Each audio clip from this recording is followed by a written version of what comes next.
Hello and welcome again to What If Natives Won, a video blogging channel about alternate history in American Indians, Native Americans, Indigenous peoples. This is the 26th video of 28 planned ones. My name is Carroll. I'm Associate Professor of History at Northern Virginia Community College. I've written mostly about wars, veterans, human rights, and genocide. I'm also, together with Rob Schmidt of Bluecorn Comics, editing and putting out a short story collection, What If Natives Won. This is what this video blog and channel are about. There's a huge lack of alternate history written about American Indians, indigenous people. Many don't like to think about genocides in America. They likely were never taught about them. Many don't want to be reminded, want to believe these genocides never happened or it was an accident. I've had great success using alternate history to teach my students, show them absolutely nothing in history was inevitable. It never had to be. The worst of history is always a conscious choice. How things turn out is based on how evil the evil choose to be, and how well and how strongly good people choose to stand up to them or stop them. The way things turned out in history took a very specific set of circumstances. Sometimes history turns on very small things. Change even one, and you have an entirely different history, different present, different society. It may be hard to hear this, but we live right now in a dystopian world, one of the worst of all possible outcomes for anyone who is not white. America is today 98% non-native. At least 75 million to 112 million natives were killed by not one genocide, but a series of them. These many genocides, the last of them ended only in the year 2000 in Peru, and also in America, Brazil, Canada, Guatemala, Argentina, and Mexico.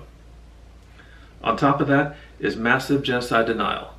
This is not taught in almost all American schools, and there are racist images everywhere that are often not admitted to be racist. But much of this could change if Peru's dictator, Alberto Fujimori, was never elected, was overthrown, or fled from office earlier. Over 200,000 Peruvian Indians are not forcibly sterilized.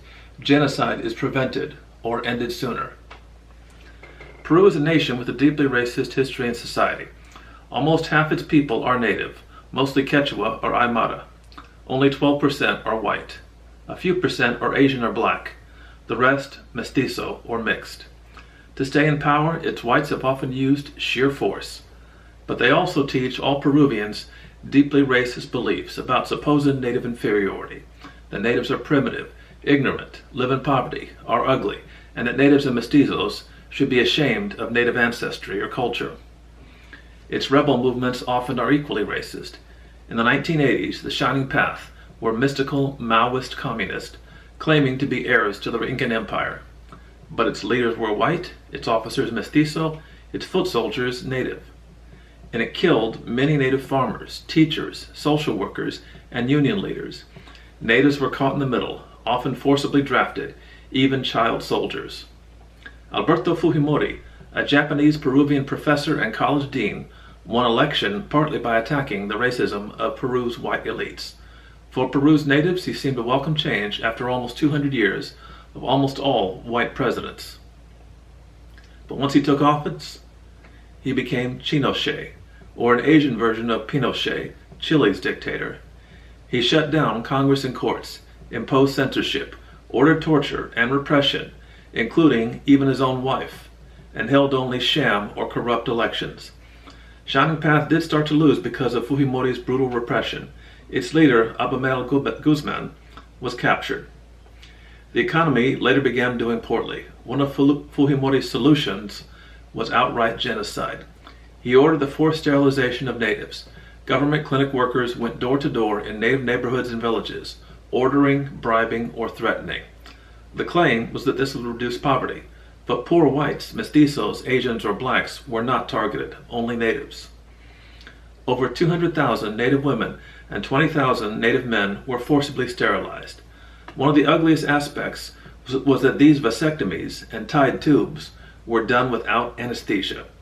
The U.S. government agency, USAID, trained and paid the workers.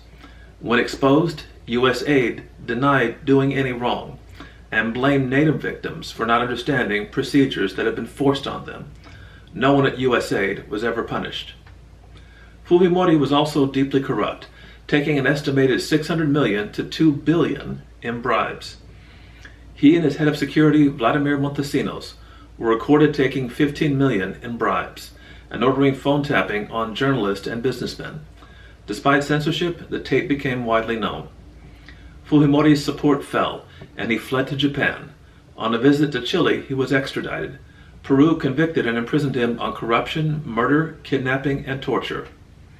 His daughter Keiko later ran for president, proclaiming him innocent and that she would pardon him. The Fujimoris were very popular among racist whites and mestizos. She came very close to winning. Then she and her brother were also found guilty of money laundering and bribery. Many victims of the Civil War, both victims of the Shining Path or government repression, have been compensated. That 220,000 natives were forcibly sterilized has not even been admitted by many Peruvians, and many racist whites or mestizos either deny it happened or even defend it.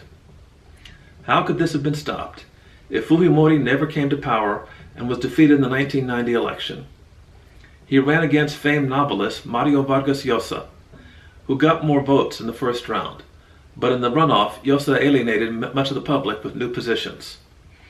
If Fujimori had been assassinated, or had died in an accident, or from health problems, his vice president, Carlos Garcia, condemned the coup Fujimori carried out.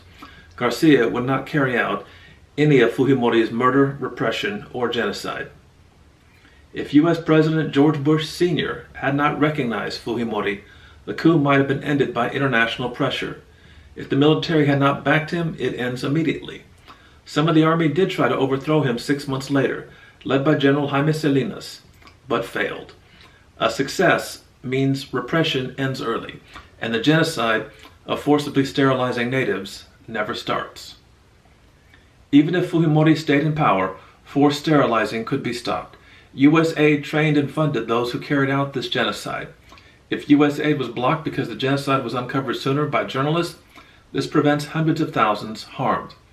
The ultimate blame for this, the hopefully last genocide ever done to natives, rests as much with USAID as with Fujimori. Neither the US Congress nor President Clinton ever punished anyone at USAID. They didn't even admit wrongdoing. And almost no Americans know about this genocide their tax dollars paid for. This is the end of the 26th video. I look forward to your comments and questions and will answer them as often as I can. Racism, genocide denial, childish behavior, personal attacks get deleted. But I do recognize some questions will be asked in ignorance because much of the facts I point to are new to most people. They were never taught about this. They've been raised in denial since denying indigenous genocides is taught in almost all public schools. Next time we'll discuss what if Bush or Trump fight wars against Bolivia or Venezuela. Please repost freely, like, share, and comment. I'll post again in about a week. This has been What If Natives Won video blog and channel.